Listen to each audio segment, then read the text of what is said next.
Vamos abrir o noticiário falando sobre política. O deputado Marco Feliciano foi expulso do Podemos. Ô Vini, o que aconteceu entre ele e o partido? É um tal de deputado ser expulso do partido agora que tá aconteceu festa muita do coisa, caquete. viu, Carlos? Você sabe que vem aí o Aliança pelo Brasil, né? Então Vem aí. todo mundo de olho no Aliança pelo Brasil. Então talvez Marco Feliciano não tenha ficado tão chateado com essa notícia de ter sido expulso aí pelo Podemos. Ele que foi expulso, Carlos Aros, por unanimidade. Comissão de Ética do Partido Diretório aqui em São Paulo anunciou essa expulsão por unanimidade, 8-0, após uma denúncia que foi apresentada. E essa denúncia, ela tem vários tópicos, né? Tem muitos pontos ali, entre eles a utilização de recursos públicos para um tratamento dentário. Sabe quanto custou esse tratamento dentário de Marco Feliciano, Carlos Aros? Quanto? R$157 mil. 157 mil reais? 157 mil reais. Boca que de ouro. ele se Foi defende, o tratamento, né? ele se defende dizendo que foi apenas um ressarcimento que ele pegou ali, né? Que é um direito dele na Câmara para gastos em saúde. Que absurdo. Gastos em saúde. Então essa é a defesa do Marcos Feliciano, mas tem muitas outras coisas também. Tem denúncia até de assédio sexual, tem denúncia também de pagamentos, suspeitos pagamentos a funcionários. E também, Carlos Aros, talvez o que tenha mais motivado também a apresentação dessa denúncia é a aproximação do Marco Feliciano com o Bolsonaro, ou com o bolsonarismo, melhor dizendo. Ele é um aliado, né, do governo, um aliado forte. Inclusive, ele está em viagem agora à África com o chanceler Ernesto Araújo. Ele tem acompanhado vários compromissos oficiais. E o Podemos agora é um partido que está tentando se deslocar um pouco do bolsonarismo e se associar mais ao lavajatismo, que é ser o partido da Lava Jato. E você vai se lembrar que na eleição passada, o candidato do Podemos era o senador Álvaro Dias, que falava muito, né? Tinha como bandeira a defesa da Lava Jato. Que é do Paraná, inclusive. Falava muito sobre a possibilidade dele chamar também o Sérgio Moro para ser ministro da Justiça dele na época. E na eleição passada, o Feliciano, que já era do Podemos, não apoiou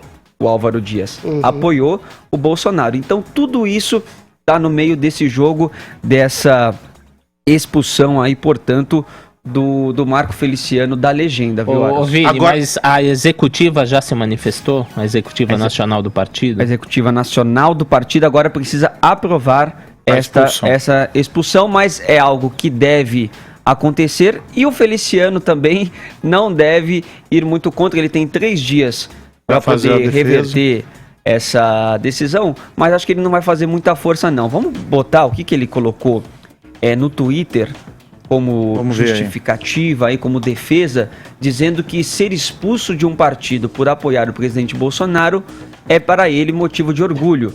Mário Covas Neto, que é o presidente do partido aqui em São Paulo, diz o Feliciano, ficou com medo dele ser candidato a prefeito de São Paulo e o expulsou, pois colocou o Podemos a reboque dos interesses do parente Bruno Covas, que é o atual prefeito de São Paulo. E ele também depois emitiu uma nota oficial, Carlos Aros, dizendo que não foi intimado a se defender, que todos os motivos elencados são mentirosos e que então o partido, por coerência, deveria expulsar todos os outros parlamentares que pediram ressarcimento de gastos públicos em saúde e que jamais cometeu qualquer irregularidade na vida pública. Agora, é tudo isso, mas será que é só isso envolvido nessa expulsão, Adrilles? A gente tem que fazer uma análise mais ou menos psicanalítica, tanto da intenção do Feliciano quanto da intenção do Podemos, né? Os dois querem algo a mais exatamente do que o objetivo. O Feliciano, de alguma forma, ele se coloca como uma espécie de Cristo imolado, ele anseia, ele tem um regozijo, quase que um orgasmo pela expulsão, como se fosse um Marte. Olha só, eu estou sacrificando a minha posição no partido para me entregar aos braços de Bolsonaro. Há a possibilidade dele ser vice, né? Ele quer estabelecer esse esse nicho. Uma chapa com Bolsonaro em Exato, 22. um nicho evangélico. E, por sua vez, o Podemos, que é exatamente um nicho no lavajatismo. E aquela coisa que a gente falou ontem, inclusive, da esquizofrenia. O Sérgio Moro, hoje, apresenta números de popularidade muito maiores que o próprio Bolsonaro. E ele centra exatamente o seu poder, exatamente numa parcela enorme do eleitorado brasileiro, que é mais moderada, que não está nesses extremismos, e o Podemos quer para si. Adriles, nos bastidores do Planalto se fala que numa eventual possibilidade de Sérgio Moro ser candidato à presidência em 2022, ele se filiaria ao Podemos. Né? Isso é o que os bastidores ali do Planalto dizem sobre essa tal possibilidade. O Moro fala que não, né, que ele não tem essa intenção de ser candidato em 22, mas caso ele queira, poderia ser o partido aí que ele concorreria. Eu acho pouco provável, porque seria uma cisão muito forte, uma traição quase ao Moro, que se coloca como um soldado hoje do Bolsonaro, mas que não exatamente se coaduna às práticas do Bolsonaro, ou melhor, às faltas de prática do Bolsonaro em relação, ou falta de discurso em relação ao combate à corrupção. A gente sabe que ele tem uma relação meio complicada em relação ao filho dele, que pessoas dizem que ele teria sido feito um acordo subliminar entre ele e o Dias Toffoli.